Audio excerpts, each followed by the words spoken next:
Friends, welcome to my channel. இன்றைக்கி நம்ம சேனலில் ஒரு சூப்பரான ரெசிபி தாங்க, ஒரு சூப்பரான சட்னி ரெசிபி தாங்க பார்க்க போகிறோம். ரொம்பவே ஈஸியான சிம்பிளான ரெசிபிங்க. நீங்கள் இவ்வளோ நாள் இந்த சட்னி வேறு விதமாக பண்ணி சாப்பிட்ருப்பீங்க. ஆனால் இந்த மாதிரி பண்ணி சாப்பிட்டிங்கன்னா கூட ரொம்பவே சூப்பராக இருக்குங்க. சட்டுன்னு பண்ணக்கூடிய ஒரு சூப்பரான ரெசிபி. இட்லிக்கு பார்த்திங்கன்னா ரொம்பவே நல்லாயிருக்கும். இட்லி தோசைக்கு தேவையான இந்த சூப்பரான சட்னி எப்படி பண்ணுறதுன்னு சொல்லி பார்க்கலாம். இப்போ வாங்க நம்ம இந்த வீடியோக்குள்ளே போகலாம். ஒரு மிக்ஸி ஜார் எடுத்துக்கலாங்க. இதில் நான் இன்றைக்கி 2 பெரிய சைஸ் தக்காளி பார்த்திங்கன்னா கட் பண்ணி வச்சுருக்கேன். இதை சேர்த்துக்கலாம். கூடவே பார்த்திங்கன்னா 2 ஸ்பூன் அளவுக்கு மிளகாய் தூள் சேர்த்துக்கலாங்க. உங்கள் காரத்துக்கு தக்கன மிளகாய் தூள் சேர்த்துக்கோங்க. சேர்த்த பின்னாடி இப்போ இதை பார்த்திங்கன்னா நம்ம நல்லா அரைச்சி எடுத்துக்கலாங்க. அரைச்சி எடுத்து சைடில் வச்சுட்டு இப்போ ஒரு கடாயில் பார்த்திங்கன்னா நான் 2 டேபிள் ஸ்பூன் அளவுக்கு எண்ணெய் சேர்த்துக்கிறேங்க. நான் நல்லெண்ணெய் சேர்த்துருக்கேன். இப்போ இதில் 1 ஸ்பூன் அளவுக்கு கடுகு சேர்த்துக்கலாங்க. கூடவே பார்த்திங்கன்னா 2 பச்சை மிளகாய் சேர்த்துக்கிறேங்க.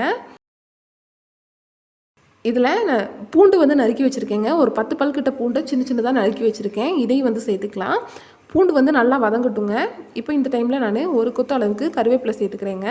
ஒரு 10 போல் சின்ன வெங்காயத்தை இந்த மாதிரி கட் பண்ணி வச்சுருக்கேன். இதையும் சேர்த்துக்கலாங்க. சின்ன வெங்காயம் நல்லா வதங்கட்டுங்க. இந்த எண்ணெயிலே வதக்கி எடுக்கணும். நீங்கள் நல்லெண்ணெய் சேர்த்துக்கோங்க. அதுதான் பார்த்திங்கன்னா இந்த சட்னிக்கு நல்ல ஒரு டேஸ்ட்டை கொடுக்கும். ஸோ இந்த மாதிரி நல்லா வதக்கி எடுத்துக்கோங்க. நல்லா வதக்கி எடுத்த பின்னாடி நம்ம அரைச்சி எடுத்த தக்காளி மிளகாய் தூள் பேஸ்ட்டை பார்த்திங்கன்னா நம்ம இதில் சேர்த்துக்கலாம்.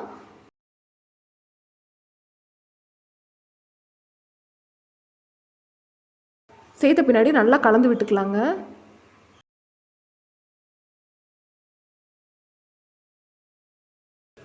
எண்ணெயிலே பார்த்திங்கன்னா நல்லா இந்த மாதிரி வதக்கி எடுத்துக்கோங்க. எண்ணெயில் 2 நிமிஷம் விட்ட பின்னாடி தண்ணி சேர்க்கணும். அதுக்கு நான் பார்த்திங்கன்னா இன்றைக்கி இந்த மிக்ஸி ஜாரே நான் வாஷ் பண்ணி சேர்த்துக்கிறேங்க. கூடவே பார்த்திங்கன்னா பெருங்காயத்தூள் கொஞ்சமாக சேர்த்துக்கலாம்.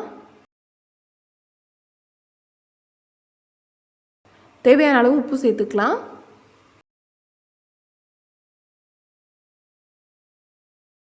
உப்பு சேர்த்து நல்லா பார்த்திங்கன்னா இதை மிக்ஸ் பண்ணி விட்டுறலாம். சேர்த்து நல்லா இந்த மாதிரி சுண்டி வந்த பின்னாடி அடுப்பு ஆஃப் பண்ணிக்கலாங்க. இந்த எண்ணெயெல்லாம் இந்த மாதிரி நல்லா பிரிஞ்சு நிற்கும். இந்த மாதிரி டைமில் நம்ம அடுப்பு ஆஃப் பண்ணிக்கலாம். கொஞ்சமாக கொத்தமல்லி தழை மட்டும் சேர்த்து ஒரு மிக்ஸ் பண்ணி விட்டுட்டு அடுப்பு ஆஃப் பண்ணிடுங்க. அவ்வளோதாங்க. நம்ம இட்லிக்கு ஏற்ற மாதிரி ஒரு சூப்பரான இன்ஸ்டன்டான சட்னி பண்ணி வச்சுங்க. ரொம்பவே டேஸ்ட்டாக இருக்கும் இந்த சட்னி. பார்த்திங்கன்னா இட்லிக்கு நீங்கள் தோசைக்கும் வச்சு சாப்பிட்லாம். அந்தளவுக்கு அருமையாக இருக்குங்க. ஸோ இந்த அருமையான ரெசிபி உங்கள் எல்லாத்துக்குமே கண்டிப்பாக பிடிச்சிருக்கும்னு நினைக்கிறேன்.